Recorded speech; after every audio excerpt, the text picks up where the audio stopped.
looks the part with 7 tackle breaks, 2 try assists and just short of a 10 metre average gain. He was my man of the match. For the opposition, Danny Houghton bossed the centre of the field with 33 tackles and 114 metres. People are bringing their stats this week, aren't they? Look at that. I didn't need to put Murdoch Mistiller in ours because Willow's Road had covered itself. I like the style, nice one. Where we get to. For the opposition, Danny Houghton bossed with the 33 tackles and 114 metres in comparison to an embarrassing 5 and 8 metres for Lee and Tompkins.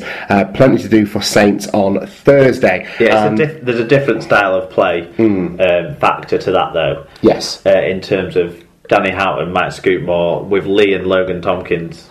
You've not got running hookers there, and most of your work is expected to be done by distributing the ball, getting it wide into your powerful outside backs as a Salford perspective, rather than running it with people in the middle of the field necessarily. That's it. Final word on... getting his practice in for his writing in. Of course, I'm looking forward to seeing how that pans out. Didn't I say we were going to get a bit of a mention this week? Let's hope so. Yeah, fingers crossed. Thank you for that, Willows. Okay, final word on this one we'll give to another one of our resident Salford fans, Mark Rosevier. Great to hear from you, Mark. Great light show before the game. Too slow to react in the first half. Second half better, but think FC took their foot off the gas also. Scoreline flattered our performance, where we will still beat Saints on Thursday. Sad face, sad face, sad face, sad face, smiley face. Okay. So one of the ones I tipped incorrectly was the St Helens Huddersfield match, Mark. Saints running out 30 points to 16 winners over the Giants. So it represents a good start for St Helens in what could have been a tricky first fixture of the season. I think given the conditions it was always going to be a case, I mean they're fairly similarly matched for me. It was always going to be the case of whichever team was the cleanest in terms of execution and not giving away penalties were going to come out on the top.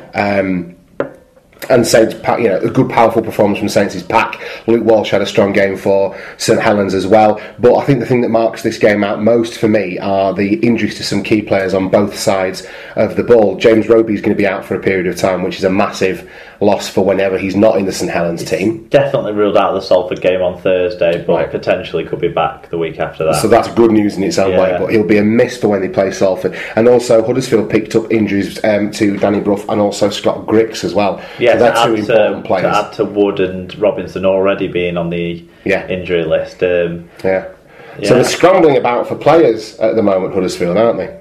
Yeah, which has resulted in Jamie Foster going on trial and talks of Curtis Norton being signed from Hull FC. Curtis Norton will be a good one. He's a utility back in a lot of senses that he can fit in at full. I think they'll put him directly in at full back for Scotty Griggs, but he can cover the wings as well. Jamie Foster for me boggles the mind. Paul Anderson should know better than this. He was a defensive turnstile 2 years ago, and he's been out of the game for over 18 months. Yeah, it's just. I don't. It is baffling.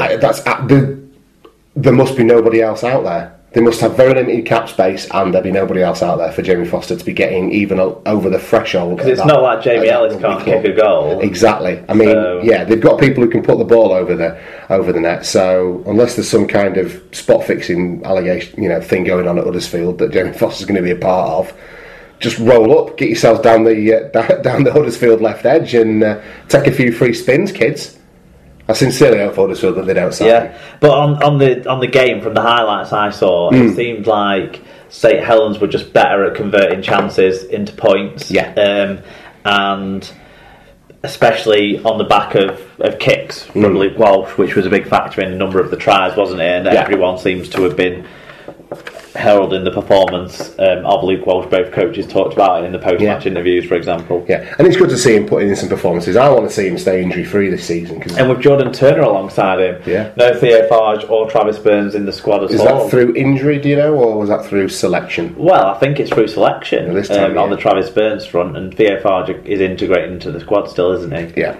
On the stats, numbers suggest Juventus were on top for both sides with low meters totals, only 3 breaks each and 95% tackle success for both sides. Huddersfield's 7 errors, more than Saints, was a factor in giving St Helens a possession and position to win with a 5-3 performance. Very good. Individually, because of all the low attacking figures, and I think the weather conditions were very similar to those that everyone saw on TV and I witnessed at Wigan. Yeah.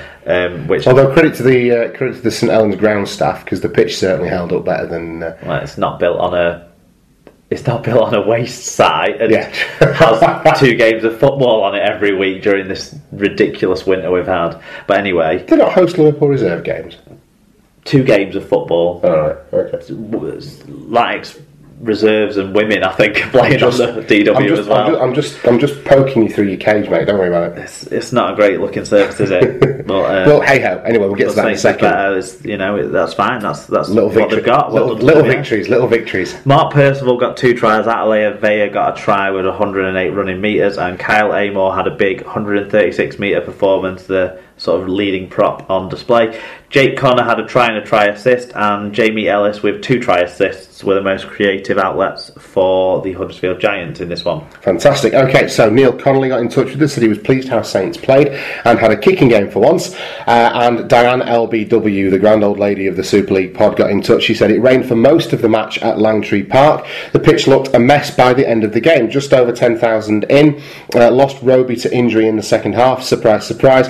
Cunningham hadn't picked Farge, so we were without a hooker. We still won though. First half Dilbert's second was actually quite enjoyable. In spite of the rain, play opened up a bit. I confess I was dreading this game, but I was pleasantly surprised as the game went on. I'm glad to get a first win. My man of the match for Saints tonight was split between Vea and Walsh.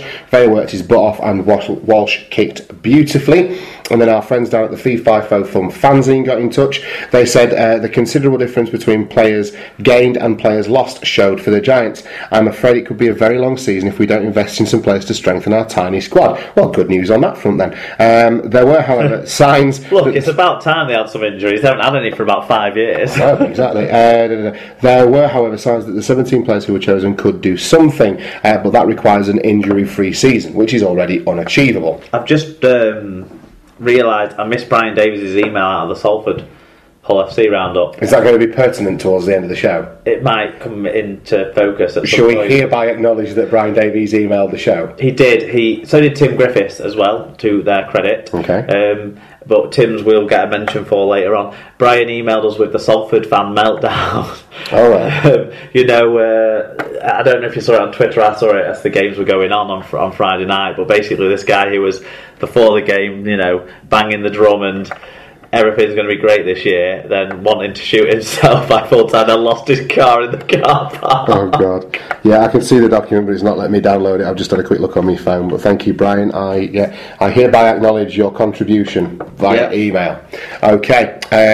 So another Friday night game then. It was Wigan 12, Catalan Dragons 6 down at the DW. You were there. It looked like a very wet and sloppy affair. I haven't made too many notes, just a couple of questions for you at the end really, because I figured you'd be able to wax lyrical about this. But was it as so much to talk about? Was it as scruffy as the surface in terms of general play and execution then? Because I would have picked a lot more points out of this one. Well, the conditions were hard to play in. Mm-hmm. Not just the pitch being muddy, that was made worse by the fact that I had pissed it down for the entirety of the game, and it really did get heavier and heavier as things went on, it felt like. Mm-hmm. Puddles were forming in the mud, so it was hard to get any traction in the middle of the field. Sort of out in the fringes, there was spots where you maybe could get some action going, but it was really difficult. For the players. I think they actually threw the ball around and kicked the ball quite well as a general unit of 34 players or 40, whatever, 34 players in a game. 2 times 17, yes, very good. I know. So they actually tried to put on some rugby, but the amount of stoppages that there were bound to be and the slow nature of how the play of the ball had to be to not give errors away all the time. I mean, Wigan learned that quicker and didn't make constant mistakes all the way through the first half at the play of the ball area that the Catalans were doing and really putting themselves under pressure from doing that. What it meant actually is Wigan couldn't make much ground in the game because they never had that much opportunity to because they kept getting the ball in the Catalan half. I see.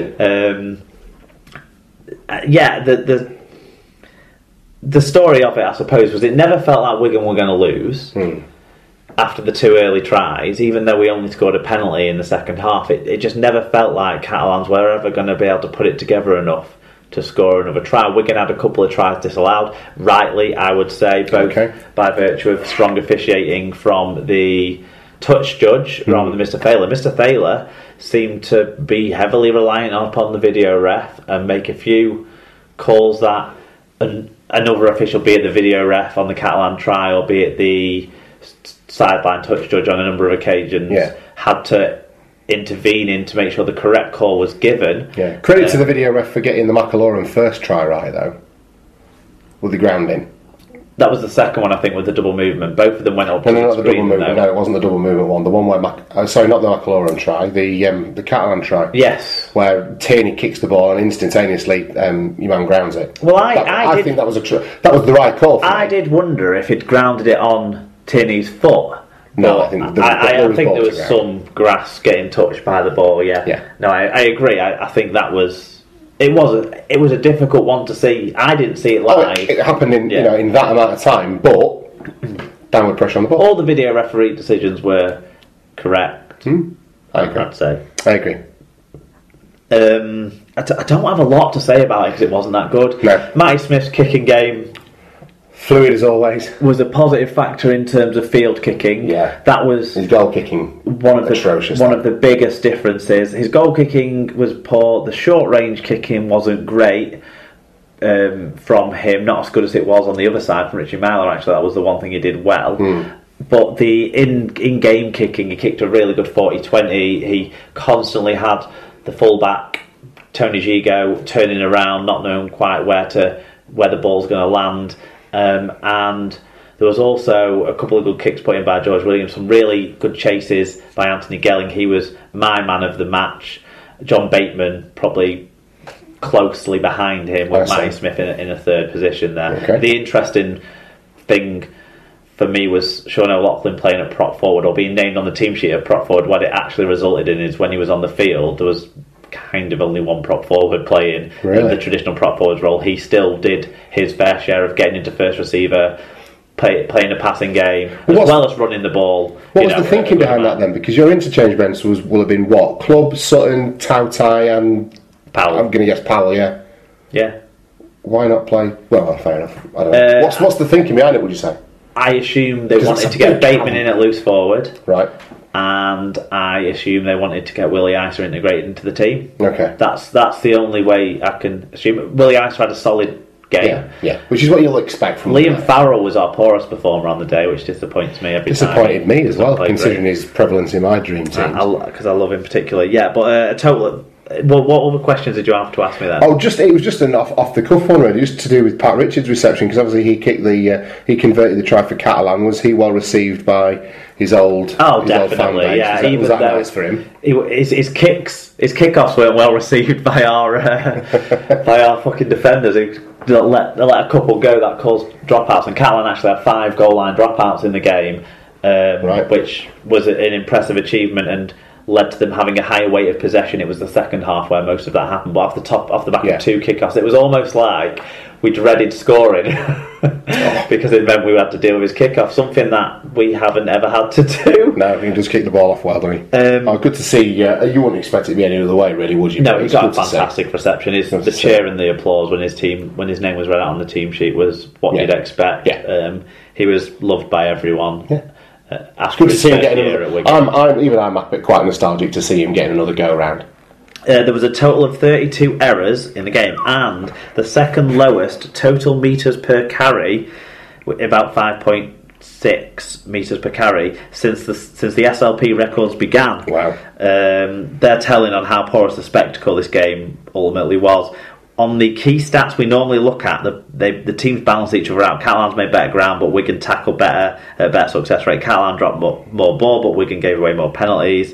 So they sort of cancelled each other out in uselessness. Yes. But the real big thing was the lack of ground being made by either side, the lack of opportunities. Michael McAlorum, though, did score 2 tries, which is a very rare thing to see. Dan Sargentson had 130 metres. He did have almost 2 try assists. But they didn't get over the line for those scores. Anthony Gelling with 103 metres worked really hard throughout. John Bateman, 44 tackles and a clean game from Bateman. He played the best part of 70 minutes before he was taken off with a bit of a facial injury. 0 misses, 0 errors, 0 penalties to go with his 44 tackles. He was close to 100 metres as well. He was really